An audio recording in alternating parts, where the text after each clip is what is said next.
Good morning, everybody. From KCOH TV radio station, The Boost in Houston.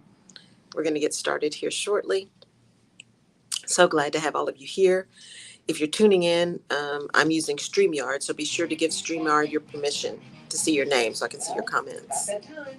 The Rutledge Perspective Radio Show coming your way this morning at 10 a.m. Central from the historic KCOH TV radio station, The Boost, at the corner of Alameda and Wichita in Houston, Texas. Come join me because we're going to chat about leadership and showing up and getting aligned and getting clear and taking action and voting and voting and voting and all of that stuff. So join me for some great conversation and a few laughs. And then when we're done, be sure and head over to your favorite podcast platform or to my website, laurelrutledge.com, and subscribe to my weekly podcast, The Rutledge Perspective Podcast. Episodes drop every Wednesday, and they are short and sweet, commute-worthy. And I promise you, you'll get something out of every one that will help you shift your perspective. Because when you shift your perspective, you shift your circumstances. See you soon. Ooh, we got stuff to talk about today, y'all. Really great stuff. I'm so glad you're here. It's a special day. I was about to say, welcome to Tuesday. It's a special day, special airing, Friday. I'm so glad it's Friday. It's been a long week, y'all, but it's been a good week. We're going to talk about some of that, too. Some interesting things, great things coming up. Going to prep all of August for some things to launch my birthday month. I was trying to do them at the end of July, but, we got to give ourselves some grace. Decided to make some different changes, so... And this is what we're talking about, fearlessness today.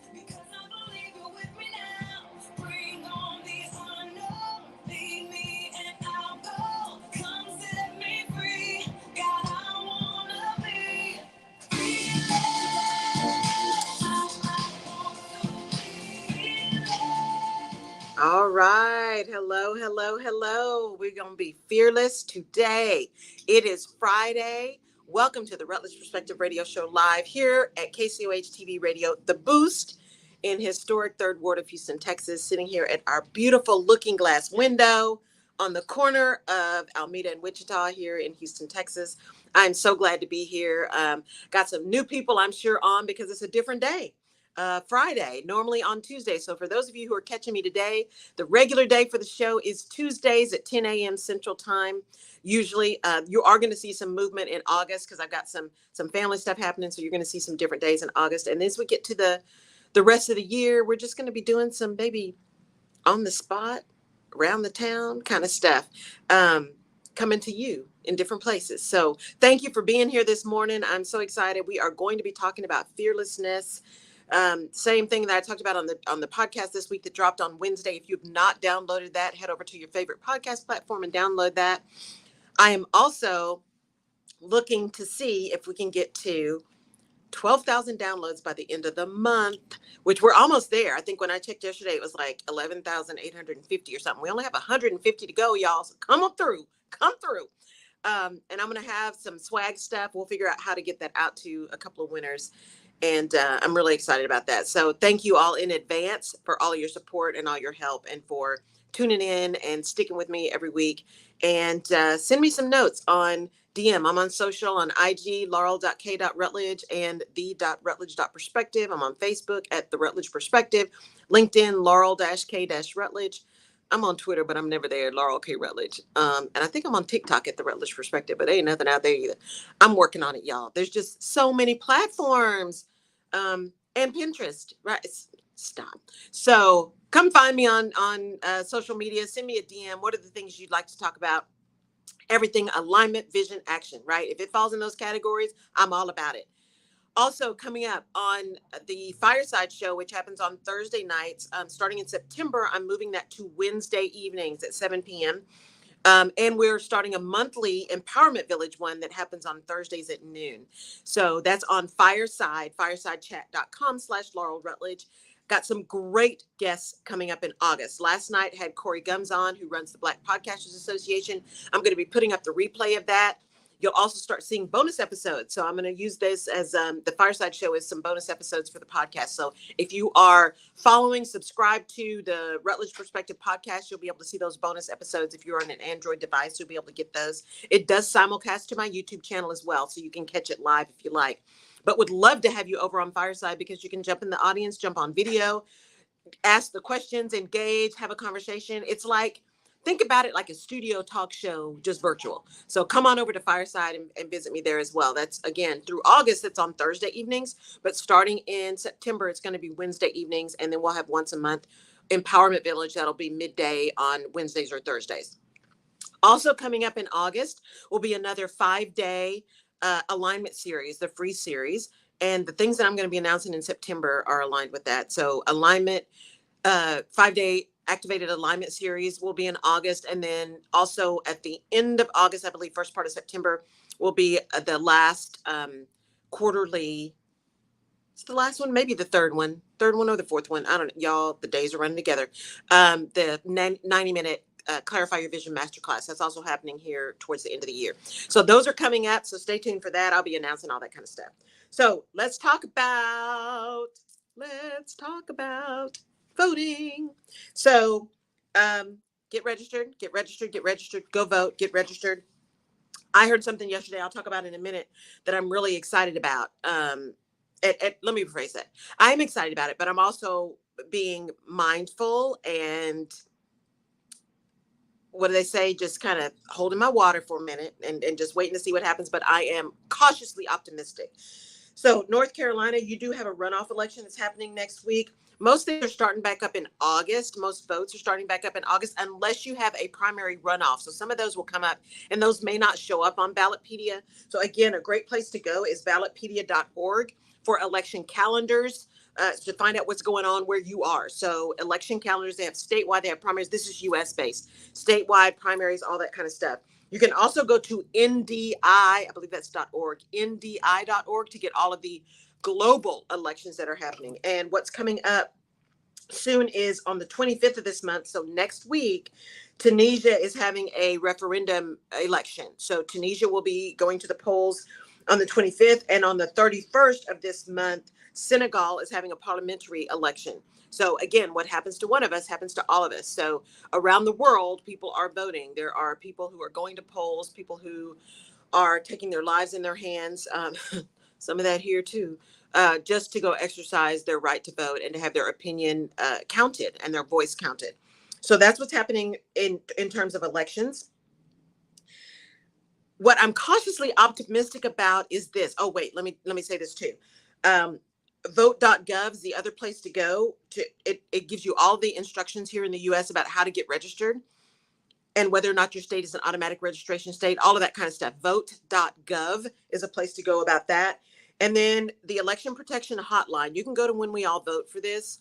But the Election Protection Hotlines, if you ever have any issues when you're going to vote, your polling location changes, they're taking your ballot, whatever the issue is, you can call the Election Protection Hotline. English, 866-687-8683. Spanish, 888-839-8682. Arabic, 844-925-5287. Asia Pacific Islander, all of those languages, 888-274-8683. So again, go to whenweallvote.com. They have a whole list of your election rights, right? Your voting rights, and the election protection hotlines are there. And I keep forgetting to pin this to the top of my pages, but I will, y'all, I commit to doing that eventually. I will get that done before the main election in the US in November. Remember, voting starts local. Starts with your local elections, school boards in particular. I saw a meme today, or not a meme, I saw a quote today that makes a whole lot of sense. The same people who are wanting to arm teachers are the same people who think teachers aren't arm teachers to protect our kids, are the same people who think teachers aren't smart enough to design curriculum and teach math and teach real science and teach real history. Hypocrisy at its best, right? So school boards, city councils, mayoral elections, all of those kind of things that are city and county, please, it starts local. It starts local. So get registered to vote. All right. The other thing that's amazing, and I'll come back to the big thing that I'm excited about, but the other thing that's amazing that I want to talk about is the 988 number went live on the 16th. So if you know someone who is having some issues, mental breakdown, it's the National Suicide Prevention Lifeline. National Suicide Prevention Lifeline. The 800 number, 800-273-TALK, is still operational and will be. They're not taking that down. But just like 911, they have put in place a 3-digit number, 988, that immediately connects you to support. So if you see something, say something. If you're feeling something, call the number 988. It is up and operational nationwide. I'm so thrilled about that, because if you're in the middle of crisis, who's going to remember the 800 number? 988. 988 is the number that'll get you immediately to some support and some help. Okay, the thing I'm optimistic about. So going through the Senate, and I think it's probably a result of all of the evidence that's coming out with the hearings, the January 6th hearings, and the continuation of people attempting to perpetuate the big lie. There is a bipartisan group of senators. So it's in the Senate, not in the House. So the hardest thing we're having to deal with is the Senate. In the Senate, it's bipartisan. They've got some bills going through called the there's 3. The Electoral Count Reform and Presidential Transition Improvement Act, the Enhanced Election Security and Protection Act, right? So these things are going through, the Electoral Count Reform and Presidential Transition Improvement Act and the Enhanced Election Security and Protection Act. Those are the bills that are going through, or they're trying to get them on the docket for August. And the whole purpose of these, I heard about this on NPR. They were talking about it. The whole purpose of these is to close down some of the things that were open because of the really old 1800s law around the Electoral College. So here's what these things are going to address. One, they are going to clarify the vice president's role in counting the votes. They're going to make it very clear that it is just a ministerial role. The VP is not capable or not able or authorized to change the votes of the Electoral College. So they're doing that. It's also raising the bar for members of Congress to object to an election, and is preventing fake slates of electors from interfering in the process. So here's the pieces of that. So the vice president's role is confirmed. This was against the 1887 law, Electoral Count Act. So the vice president's role in confirming an election is solely ministerial. So that means he or she doesn't have the unilateral power to reject electors. It also raises the threshold for objections to a count to 20%. 20%, right? Instead of 1 from House and Senate, it has to be 1/5 of each chamber. 1/5 of each chamber. So 20% of each chamber in order to raise an issue with an election. And there was a great conversation about that on NPR, because they were like, man, that seems like a low number. Some people are like, that's way too low. Some people are like, that's way too high. Trying to get something bipartisan, pick something, because 20% is better than one person. That's better than one person. Now, if a whole party bands together, yes, that's going to be a problem. But then you've got the legal system that's going to kick in, hopefully. So 20%. Also, the amendment says candidates of both parties receive resources. So from a transition perspective, candidates of both parties will receive resources to aid in transition if there's an issue around the election, if they're having a hard time calling it. And one of the biggest issues is that there were governors who could just put in these fake slates, right? And there is actually in Georgia, some people are being subpoenaed because some teams put together about 45 had some fake electors in multiple states. So they're being subpoenaed in Georgia under a criminal investigation. So this part of the law seeks to stop that, so that there can't be fake electors that are submitted. And it also calls for expedited judicial review. There's a 3-judge panel if there's a contest, which is great, and to expedite moving it through the Supreme Court if necessary. And the legislation would eliminate a provision in the 1845 law that could be used by state legislatures to override the popular vote. So there was, I believe it's the GOP candidate. I think he won. The GOP candidate in Pennsylvania for governor already said, no, I've already got my slate of electors or my county board of elections already put together. So if something happens, we can overturn the election. Has said that publicly, right? So these new bills would have a provision that would eliminate the provision of the 1845 law that could be used by state legislatures to override the popular vote, right? So this is a good thing that they're trying to put together. It is bipartisan. It also includes penalties, doubling the penalties under federal law for people who threaten or intimidate election officials, poll watchers, voters, or candidates. So there's some good stuff in here, y'all. They're really trying to get it through in August. It is a bipartisan committee. It's a bipartisan committee, and even McConnell has said he's supporting what the committee does. So keep an eye out for that. I'm really hoping that that goes through. It is at least a start to close some of these loopholes that got us to this madness, okay? The law that was in place was 1887. Stop it. Really? Come on. There's some things that we need to just adjust for the fact that life has changed. We have moved forward. There are things that are just different. And so we need to evaluate stuff based on what's going on now, right? Review, reevaluate. I'm not saying turn stuff upside down. I'm just saying things in the world have changed. We're no longer, I think the guys on NPR said, you can compare it to the fact that what if everybody told us every time you go out of town, you had to take a horse and buggy in 2022? That's kind of like having this 1887 law. Even if they said you have to take a bus or a train, that's better instead of a plane. That's better than taking a horse and carriage. And everybody can agree that it's better than taking a horse and carriage if you're going, these long distances. So it's kind of that thing. It's time to look at some of that and close some loopholes that never could have been anticipated in 1887. Okay. So really excited about that. All right. Let's talk about fearlessness. Fearlessness. I was listening to a book, an audiobook, and it's Stacey Abrams and her business partner. They started the Nourish bottles that were originally put in place for babies, right? For you to be able to mix formula, have water, all those kind of things. So they were developed in response to a need that one of the business partners saw. And so they were talking about starting the businesses and a bunch of other stuff. But one of the things that Stacey Abrams said, I believe it was even in the prologue, was, we always talk about fearlessness, fearless. We need fearlessness. And she's like, that's just a joke. We don't need to be fearless. You need to use fear. There's no such thing as fearlessness. And it was funny that happens. God winks, because I just been thinking about a bunch of stuff and some things I was working through with some clients.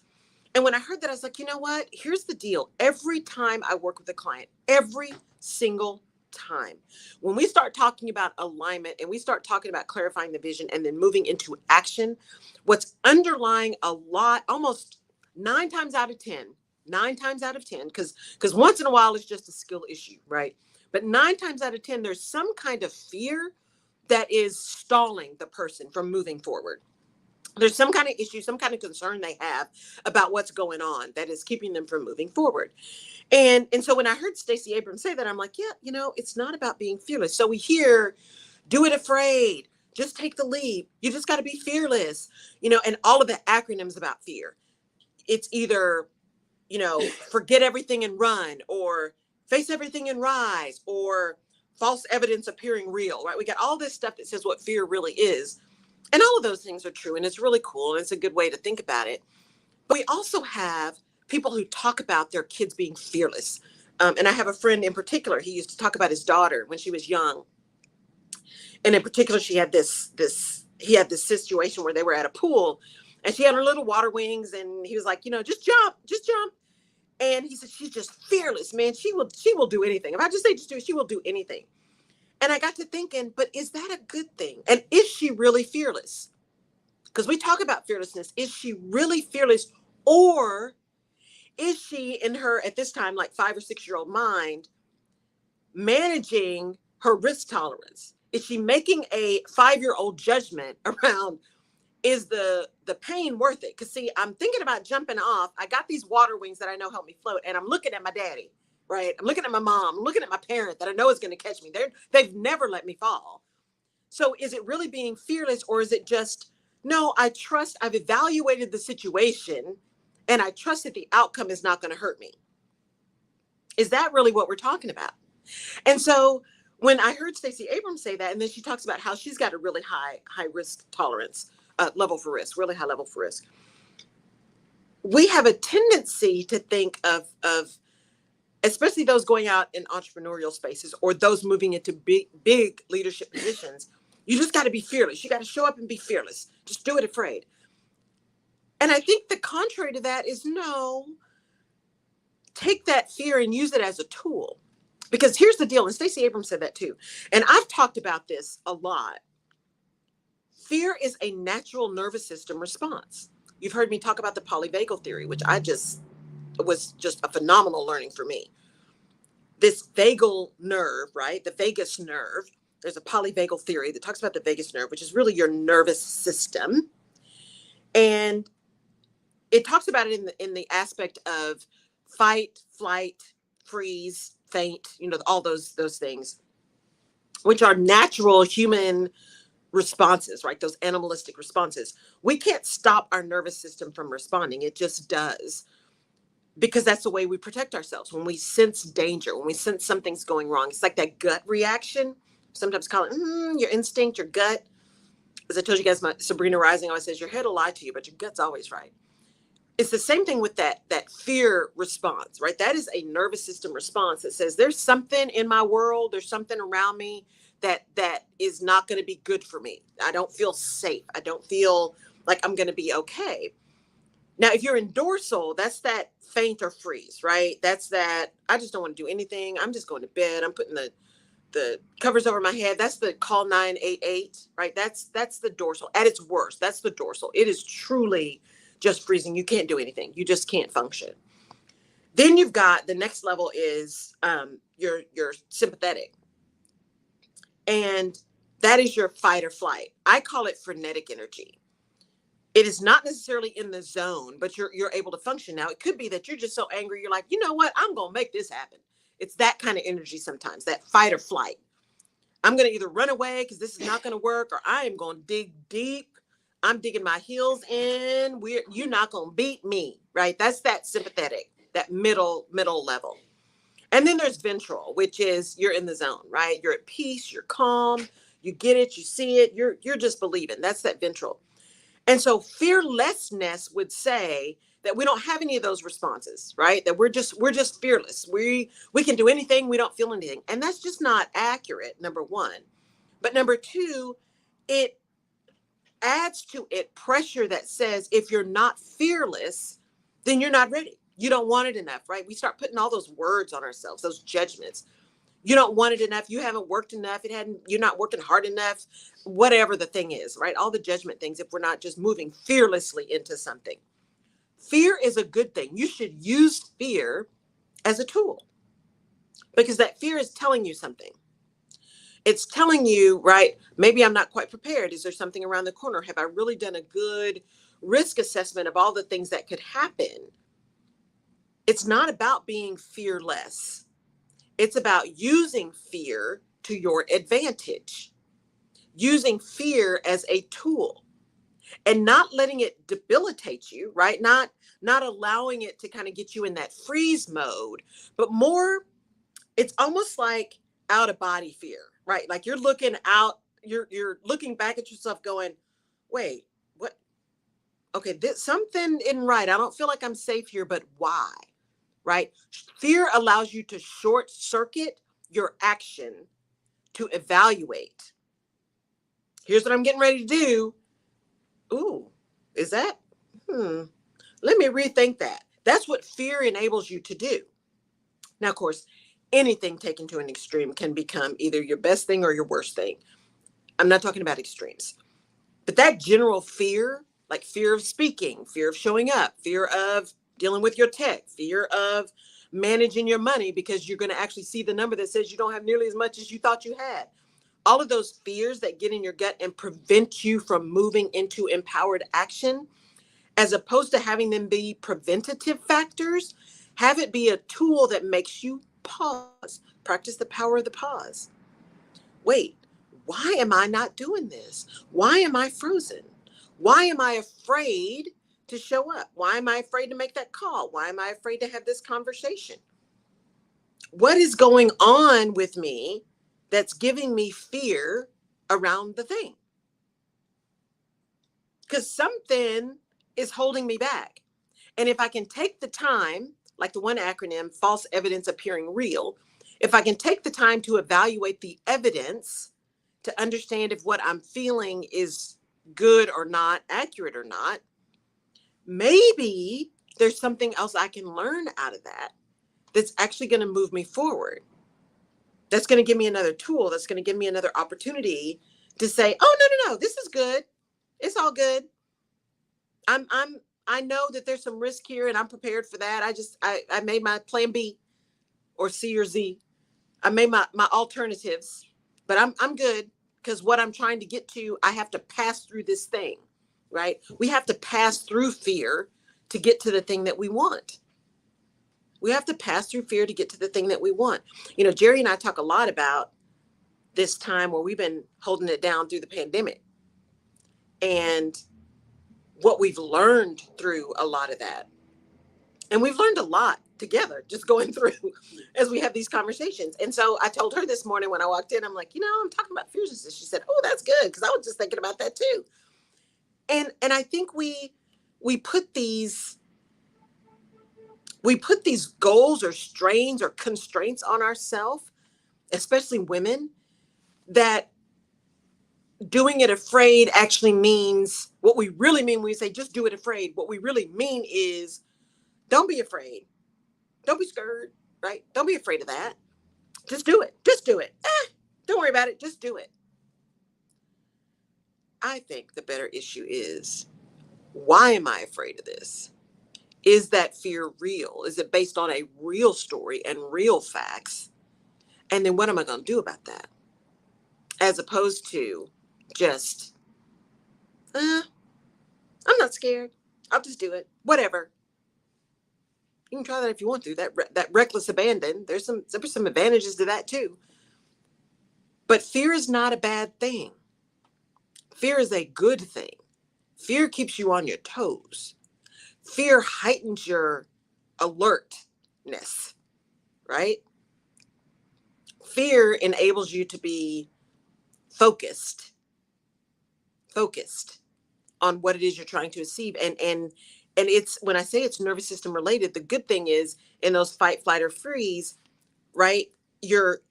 When you're in that fight or flight, I think it's your pupils tend to dilate, I think, and your hearing gets better, right? So you're seeing more and you're hearing more, like your other senses get really heightened when your fear is high. And I may get that backwards, but your other senses become really heightened. Like you have difficulty speaking, but you're hearing everything, right? Like when you hear a noise and you get quiet and you're really listening, that's your nervous system. What was that? Your ears get really tuned in. Your eyes get really tuned in. That's why we have all these senses. So they work to protect us, but they can also work to debilitate us. They can work to keep us from doing something that's really good for us or that we really want.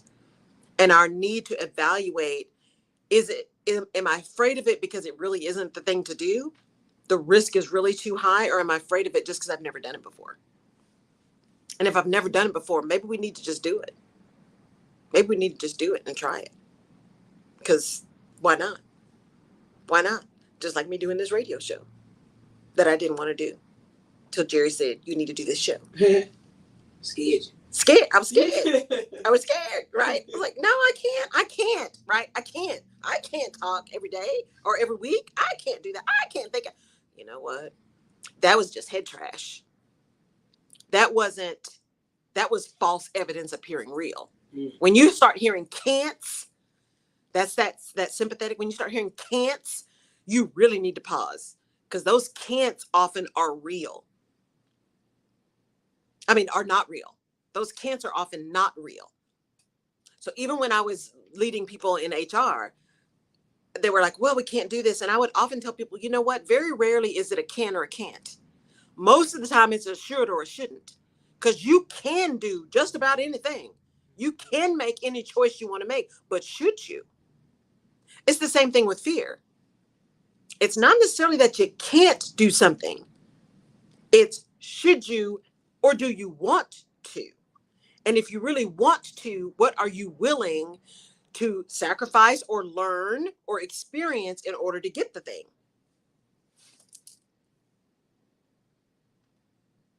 Fearlessness is a different animal. Fear is actually a tool to move you. Tool to move you. Fearlessness is a way to just guilt you into doing something. And that's not what we need to do. That's not what we need to do. And it's a new season. It's a new season. You got to be ready to move. You got to be ready to move. Can I read a comment? Yes. Comment from Miss Jacqueline Provost says, Hi, Jacqueline. Provost Johnson, are we related? Why are we so prone to believe the lies of the racist system? Fear is a way of holding you back, but I use it to evaluate what I'm hearing and believing. Yes, exactly. You know, fear is powerful. Fear is powerful. Fear of pain is powerful. Because if you think about, let me see, how do I say this story? So think about, for those of you who had to take those psychology classes, right? Pavlov's dog. It's like you train people. So if you here's a different example. There's a story that it said there was these frogs, right, that they put into a jar, and they poked holes in the top of the jar, but put the lid on, and the frogs would try to jump up out of the jar, and every time they try to jump, they'd hit their head on the jar. So the person had the experience for a while, kept the lid on the jar for a long time, but eventually took the lid off. But the frogs didn't even try to get out anymore. The lid was off, wide open, they could go. But there was fear because the experience they had told them it was going to be painful. They wouldn't be able to get out. They were going to bump their head. That's what fear does to us. Fear takes our experiences that may be real, right? Our experiences are actually real, but turns those into stories that may not be. So if every time you try to speak on stage, right, you get an upset stomach or you stutter over your words or all that kind of stuff, your fear tells you, yeah, I can't do that because every time I get on the stage, this is what happens, right? The experience is real, but the fact that you can't speak on stage is a false story. If you assume that the experience is real, but the fear is not, then you can say, okay, every time I get up on a stage, I get an upset stomach or I lose my words. What can I do to prevent that? You are tackling the cause of the experience, right? As opposed to letting the experience tell you you're afraid, telling you you can't. It's the same thing with the systems that we have, right? All of this fear of us not being able to do it. And I'm going to look for a social psychologist to come on here and Fireside and everywhere, because the person I interviewed last night who runs the Black Podcasters Association, we were talking about this. He said, Black and brown people, marginalized people, we tend to be late to the party. We tend to be late to adopt things. We were talking about podcasting at the time. We tend to be late to the party. Podcasting has been around a long time, way before the pandemic. The pandemic, it just blew up because people were at home. It's been around a long time. Just like cryptocurrency has been around a long time. But then again, because of circumstances, people were trying to figure out how to make some things work. And so everybody got in, right? And be careful right now because all those things are starting to blow up. But we don't tend to be fast movers into things as a community. And I know I'm spreading peanut butter here. And that's why I want to talk to a social psychologist, because I wonder how much of that is related to access and exposure and experience, right? Willingness to invest, willingness to take a risk, willingness to address the fear of being a first mover, the fear of being a first mover. I lived in Cincinnati for about 7 years, and there's a place in Cincinnati called Over the Rhine. And when I was there, it was pretty blighted, right? It was not good. It was in downtown Cincinnati. It was not a great neighborhood. And what was happening is you were starting to see, as I was getting ready to leave, you were starting to see a number of the LGBTQ community move into Over the Rhine and buy these blighted places and fix them up and all that kind of stuff. They were willing to be first movers. They were willing to be first movers. And now, from everything I'm seeing, like Over the Rhine is the place to be, right? They were willing to be first movers. Now, I don't want to get into the whole gentrification and all that kind of stuff because that's a whole different issue. But what is it sometimes, regardless of community or ethnicity or any of that, What is it sometimes that makes us fearful to be a first mover? Because if you think about your career and or your business, if you're starting a business or even starting a side hustle, what is it that is the fear that makes us afraid to be a quote unquote first mover? To take the risk to do something. Now, there are practicalities, right? We got bills to pay, we got kids to feed, we got mortgages, we got stuff, right? Those things are real and practical. Those aren't made up stories, those are real. But if instead of feeding the fear of, oh my gosh, I won't be able to feed my kids, I won't be able to pay my mortgage, I won't be able to go back and say, okay, here are all the things, all the obligations I have. Is there anything I can do to give myself a better chance of not being in a position where I can't do those things, but still attempt this new thing, right? Fear keeps you, if you sit in the fear and allow the fear to take over, keeps you from doing that evaluation, right? Using fear as a tool says, oh, okay, here's where I am in my life. I got all these obligations, but I really want to do this thing. Can I do it? Let me just list all the things I got. Are there places where I have some flexibility that I'm not seeing when I just think through the lens of fear? Fear paralyzes us. And sometimes it needs to, because we are truly in physical danger, right? Or emotional, psychological danger. There is some fear that is real, but there's a lot of fear that's not. There's a lot of fear that's just habit. It's just habit. And if we give ourselves the opportunity to pause and say, why am I afraid of this? Am I afraid of water because I don't know how to swim? Well, I can fix that by learning how to swim. And then I'll be cautious because I understand water safety, but I won't be afraid, because fear can sometimes make the panic worse, which can make you drown, right? Because you're panicked. I tell people all the time, it's not that I don't know how to swim. I could swim, but I don't swim well enough to not panic.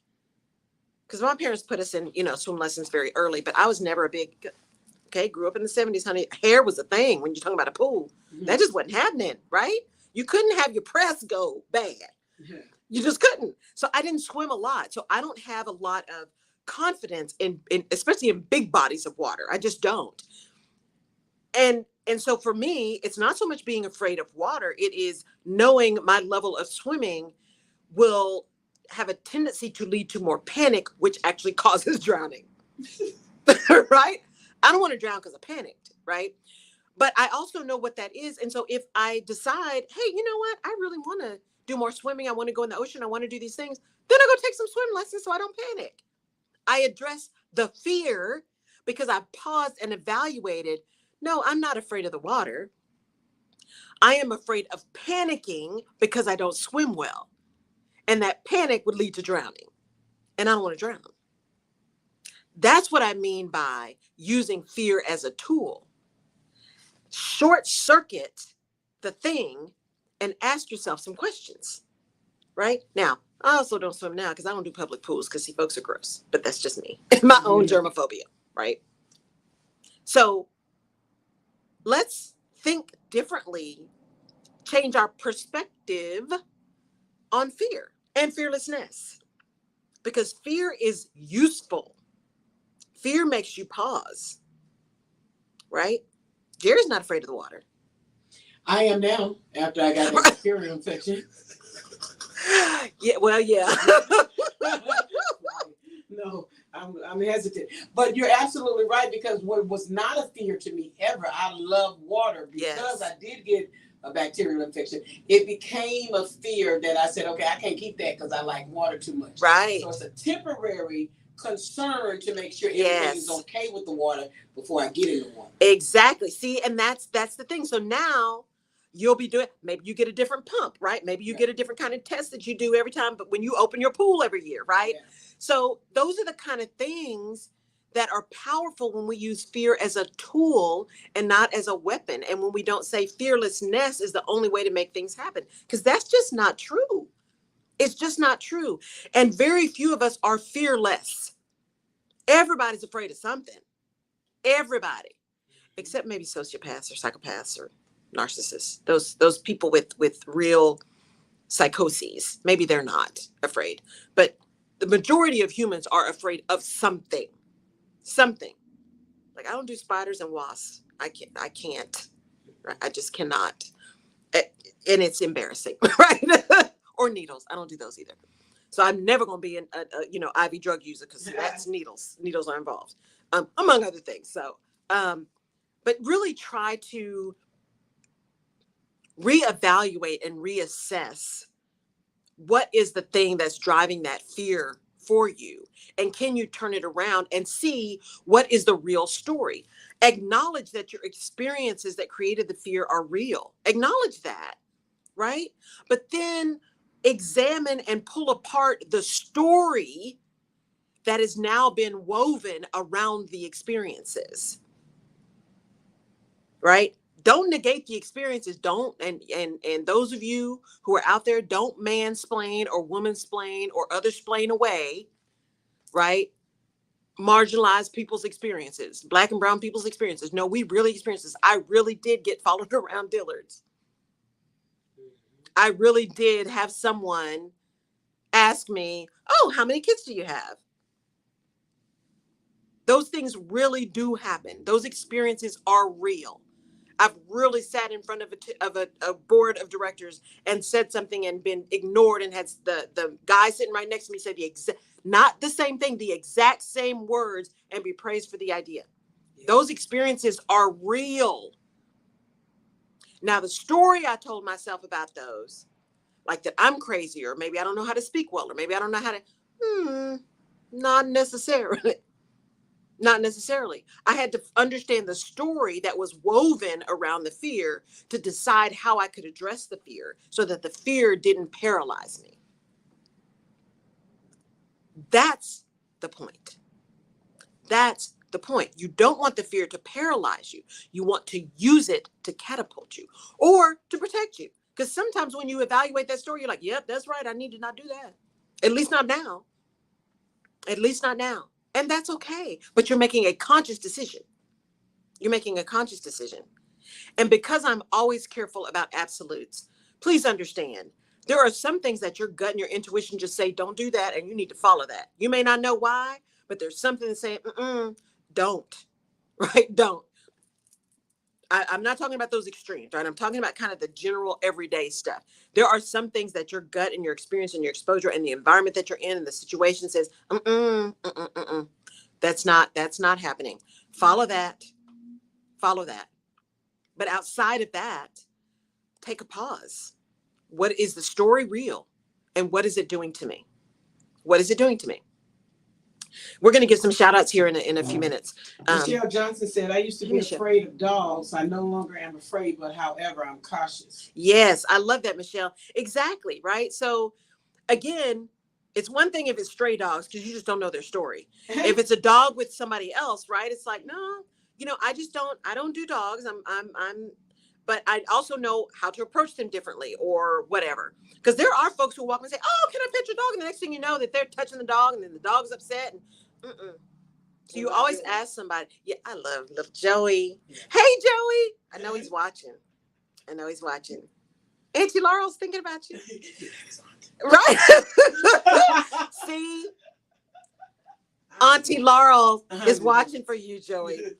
So I really think it's important, and that's why I wanted to talk about this week, because as we morph it, as we change, and as we grow, especially for those of you who are entrepreneurs, as your business morphs and changes, you have got to be willing to be flexible and adaptable. And that management of fear enables you to do that, right? The management of fear also enables you to be innovative, right? Because that fear of failure can keep you stuck. When I talk to my clients, like I said earlier, there's always something, there's a fear somewhere. Most of the time it's a fear of failure, but that's not the crux. The root cause is embarrassment. Mm-hmm. It's that if I fail, I'm going to be embarrassed. Or if I fail, people are going to find out I'm not as smart. If I fail, right, it's the stuff after the failure. It's the consequences of the failure. That's the fear. That's why I ask questions. That's why I say do the 5 whys, right? Root cause analysis. Ask why 5 times. Then you'll get to the root cause. So there's a fear, but the fear isn't a failure.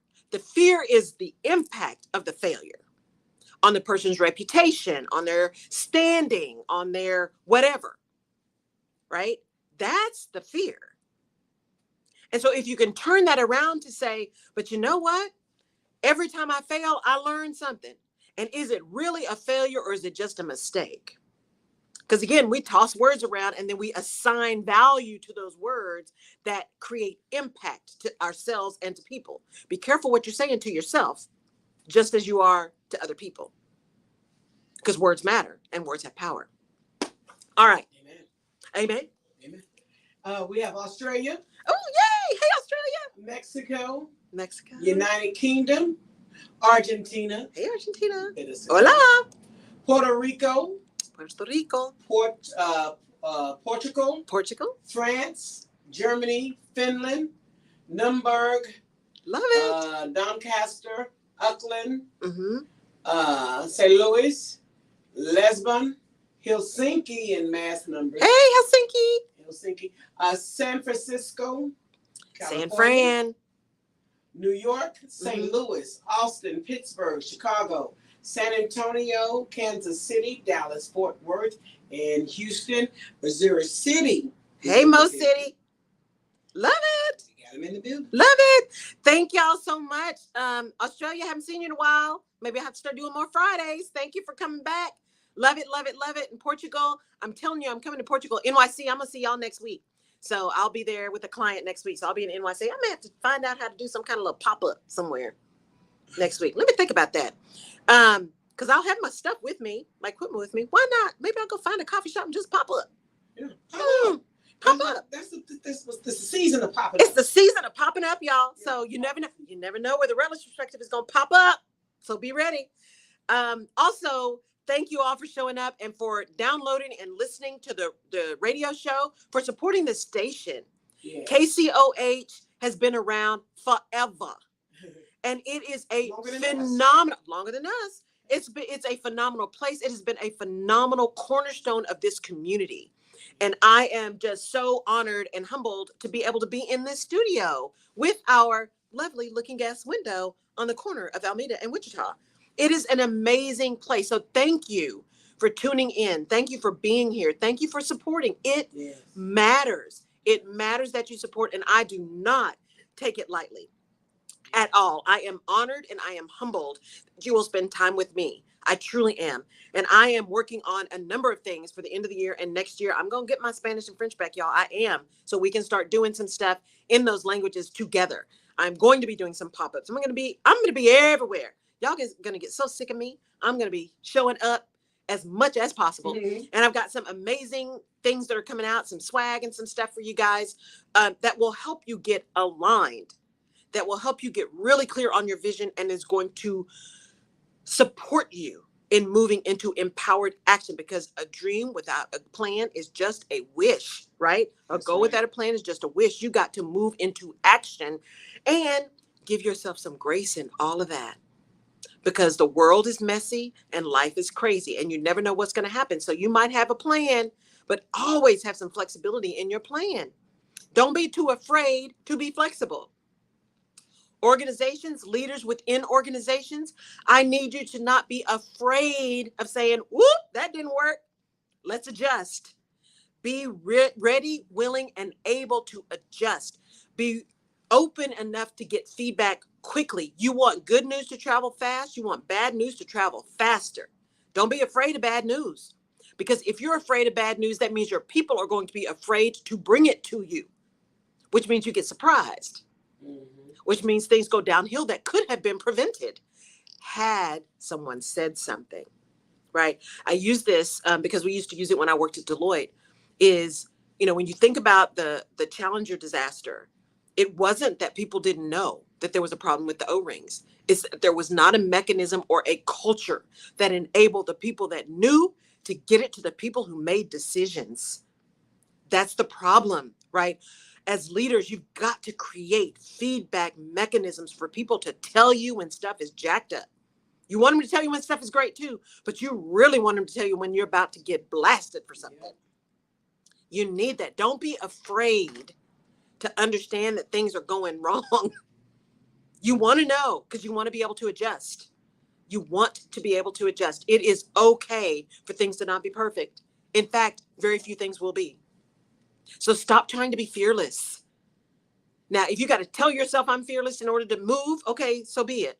But recognize that that's what you're doing. I would argue the stronger point is to use fear as a tool. Use fear as a tool to move different, to understand what the real issue is, and to make decisions, active decisions, to be grown folk, right? Understand what's going on and make a decision. Understand your gut, move in your gut. When your gut really says do or do not, listen to your gut. But when it's just something that's kind of, I don't know, I don't want to do that. I'm afraid. I can't. Can't is the trigger word. Can't. I can't do that. Can you not really do it, or do you just not want to? Kind of like when Lisa Nichols says somebody challenged her and she said, yeah, I'm going to try it. No, it's either a yes or no. If you're going to go to the thing, right? I think she was being invited to a party and she really didn't want to go. She said, I'm going to try it. They're like, no, either you're coming or you're not. And we're okay if the answer is no, but then you try. Make your yes mean yes and your no mean no. The same with fear. When you're talking about can't, your new process is every time I hear myself say can't, I'm going to stop and say, is that really that I can't do that? Or that I don't want to? And if it's I don't want to, then let me examine that. If it's that I can't, let me examine that too and say, is there anything I can do that enables me to can? A course, a support system, some reading, is there something that I can alleviate that skill gap so that I can do it because I really want to? Or do I really not want to? And if I don't want to, why don't I want to? And do I need to be doing something else? Right? It's not about fearlessness. It's about using fear to your advantage.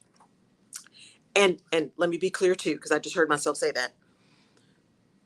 We're talking about using fear to your advantage for you. We're not talking about using fear to your advantage by inflicting fear upon people that work for you or with you. Not using fear as a weapon. That's not what I'm talking about. If people are afraid to tell you the truth, you got a problem. If you got yes people all around you, you got a problem. You got a problem. You need to be willing and open and adult enough to allow people to tell you stuff that you don't want to hear or to have opinions that are contrary to yours. Great leaders do not surround themselves with yes people. Great leaders surround themselves with people who will challenge and who are willing to tell them the truth, who are willing to step up, who are willing to support being innovative, which is fraught with failure and mistakes, because they know that the leader has their back. Because my goal as a leader was to stand between my team and the craziness that was happening with me and above me. So I told people all the time, if you got a problem with my team, you come to me. I'll fix it. But don't go after my team. You come after me because I'm ultimately accountable for my entire team. Come after me because I got this, right? I can handle it. And then we'll work on those people who are responsible for it. I'll work on that and we'll fix it. If we got a skill issue, we'll fix the skill issue. If we got a just won't issue, then we'll fix that too. We'll help somebody be successful somewhere else. But it's my job as a leader. It is my role. It is my responsibility to be accountable for everything that comes out of my team.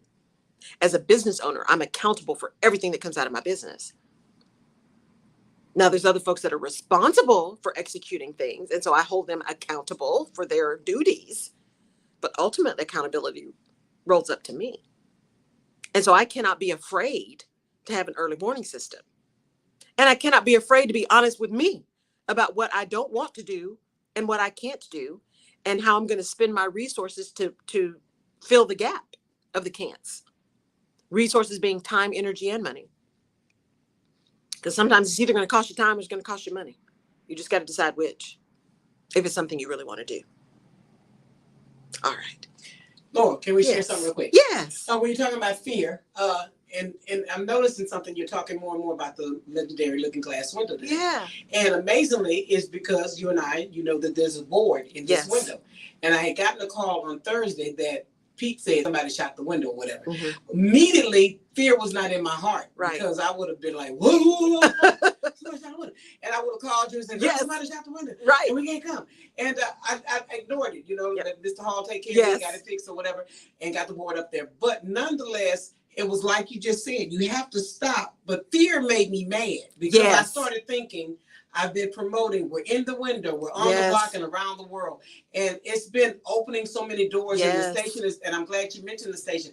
The station is taking off like never before. Yes. After we've been here for over 65 years, longer than you and I had been here. Yes. And so I got angry that who dared, well, it could have been a rock, could have been, I don't know. But I'm getting in that looking glass. Right. Too. And I didn't call and tell you because I'm like, I don't need you nerved up. You getting in this looking glass window too because we got a job to do. We've got a and job to do. you came in here and said, okay, there's support on one. Right. Still. And you haven't looked back once. So you were out of die. Right. You haven't looked back once. I hope you know that you can trust me. Right. Be looking like, okay, right. Sure, nothing. I figure you tell me to duck. Yeah. Fear is really meant to stop you. Yes. And so I get mad at fear sometimes when fear tries to stop me. You know, and it's interesting that you tell that story because, and it's funny because the first thing I thought was, where my window where my poster goes? I don't think I'm okay with that. Gone. My picture's gone. Right? Nobody can see me when they drive by the corner of Wichita and Alameda. You're right there. No, I was over there. No, I was there. That was my picture. My picture's gone. Do you see my picture? Y'all don't listen to Jerry. That's the truth. She had me covered up. I'm telling y'all. I didn't me. put I didn't put your picture there because I gotta see. I can't see in this window now. To make sure that I know when to duck. So you moved it to protect me. I'm not fearful, but I ain't watching. So I had to move your poster so I can see on it. Okay, I'm gonna give her a break because see, she's protecting my back, right? But what's interesting about that fear thing is I remember when I first moved into my house, I had literally just moved in. I didn't have my gate on yet, but I had my alarm system on. And I actually went to an interview that day. And I turned my phone off because I was in an interview and my phone was blowing up. I didn't know that until I got out. And somebody broke in my house. They went behind, they saw me unloading stuff, went in my house, broke in the back window. And my friends, I've got friends on like speed dial. So they're on my system, right? So if something happens and they can't reach me, they got people to call. When I got home, they were all three of them were there, right? They're like, are you okay? You can stay with us. And I was like, you know what? I don't know who this was, but he's not running me out of my house. Mm-hmm. He is not, he or she is not running me out of my house. Now, don't get me wrong. Was I nervous? Absolutely. But I was more angry than nervous. Because how dare you, when I put the effort in here, I bought this. Not today. Not today. And so that fear sometimes, now don't let it make you stupid. Right. I turned my alarm system on. I made sure somebody came up and boarded up the windows. Right. I put something in front of the gate. I made sure the gate came that next day. I mean, I did stuff to make sure I could protect myself as best I could. But I was hot. You are not going to run me away from my house. You're just not. And it really, I realized later, this is how those things impact us that we don't know. I realized later that came from way, way long time ago. So I grew up in Odessa. Living on the south side, living on the south side of Odessa. And everybody knew my dad, right? Everybody knew us. And I remember there was one night I was in the bathroom getting ready to take a shower or something. My dad was in the den. And all of a sudden I heard this banging on the roof. Get out. And I was like, what? And my mom came and yanked me out of the bathroom. Someone had shot through our house, shot through the back door. And it barely missed my brother, right? I found that out later. Shot through the back door. So my parents gathered us all up, took us to a hotel, and we got to the hotel, got checked in and everything. And then my dad left. I'll never forget this. My mom was like, wait, where are you going? He's like, you're not going to do this to my family and run me out of my house. We're not doing that. And I remember he sat in the front yard all night with his shotgun. It was like, come on back. All night. I will never forget that. And I remember the next day, oh, we heard somebody shot through your house. And, they had so-and-so's gun. Madness, right? Because we special.